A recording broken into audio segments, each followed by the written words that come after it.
Corinne d'Afret résumé. Première halakha dit la Gemara. Celui qui fait passer le couteau de shrita au feu et ensuite il fait la shrita quand le couteau est brûlant. La shrita est kshira car je considère que la bête est morte de la shrita et pas à cause de la brûlure. Deuxième halakha, c'est une question qui reste en safek en question. La Gemara demande quel est le din dans le cas où quelqu'un a pris un coup, a reçu un coup, il a eu une plaie où s'est développé là-bas de la lèpre, de la tsarat, et ce coup-là, il a reçu d'une broche brûlante. Est-ce que je considère que son corps a été frappé d'abord par le coup et ensuite par la brûlure, ou d'abord par la brûlure et ensuite par le coup? Et la nafkamina, elle est, dans le cas où il avait déjà un premier coup, juste à côté de celui-là, et là-bas s'est développé aussi de tsarat, mais la surface de la lèpre ne faisait pas la taille suffisante pour le rendre tamé. Et maintenant, j'ai besoin de savoir si le deuxième coup en question, est-ce qu'il est considéré aussi comme un coup ou comme une brûlure? S'il est considéré comme un coup, j'associe les deux coups à une taille suffisante pour le rendre tamé. Et si je le considère comme une brûlure, eh bien, ça ne s'associe pas.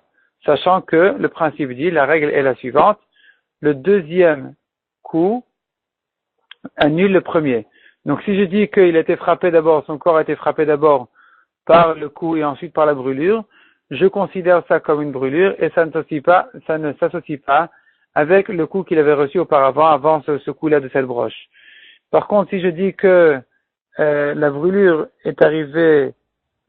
a frappé le corps avant même le coup, là, je pourrais associer le premier shrine, le premier coup avec le deuxième, en disant que le deuxième coup a annulé la brûlure, c'est-à-dire quand le coup de la broche, d'abord il y a eu la brûlure et ensuite il y a eu le coup, et donc le coup annule la brûlure, et donc on se trouve avec un coup qui est venu avant la broche brûlante, et ce coup-là qui est venu à cause de cette broche brûlante, et il s'associe pour la quantité, la taille suffisante pour le rendre tamé.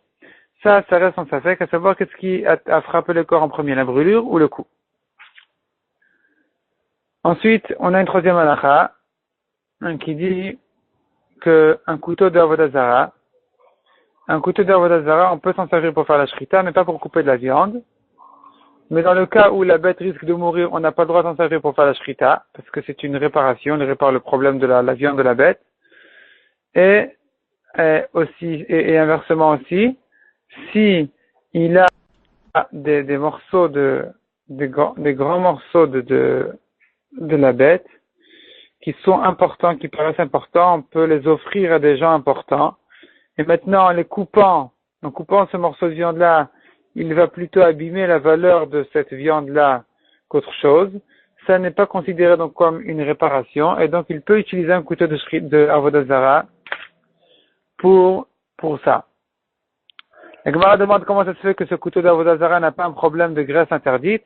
Et répond la Gemara, soit il a coupé avec des bois, soit il a cachérisé le couteau, il lui a fait l'iboun, il a brûlé au feu, et donc la graisse est partie, et maintenant il peut s'en servir.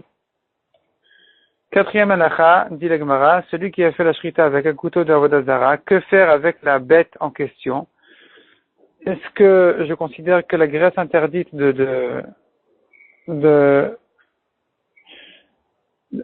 ici il s'agit en fait de quelqu'un qui a utilisé un couteau de goïm.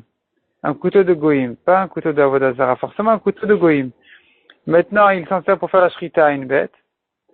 Est-ce que je considère que les graisses interdites sont rentrées dans la bête, ou non? Dans la shrita ou non? La Gemara elle dit qu'on a une marloquette, soit effectivement il doit enlever une couche, soit il peut se suffire de laver cet endroit-là pour enlever la graisse qui est BN, la graisse qui est vraiment là-bas, mais je ne crains pas que la graisse n'ait pénétré dans l'endroit de la shrita, dans la bête à qui il vient de faire la shrita. La Gemara explique de deux manières différentes. La marloquette, pourquoi est-ce que il devrait, en quoi ils sont en marloquette? La Gemara explique, soit ils sont en marloquette, est-ce que l'endroit de la shrita il est brûlant ou pas?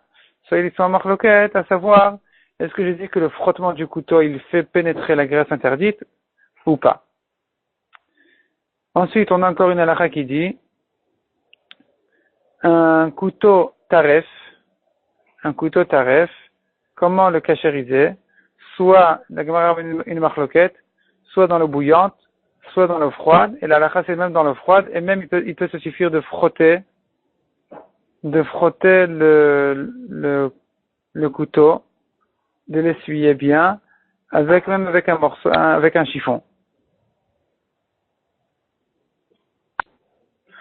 Et enfin, la Gemara dit, le boucher doit avoir chez lui 3 couteaux, un pour faire la shrita, un pour couper les viandes et un pour couper les graisses. De même, il doit avoir 2 bassines, une pour laver les viandes et une pour laver les graisses, de manière à ce qu'il n'y ait aucun contact direct ou même indirect entre les graisses interdites et la viande cachère.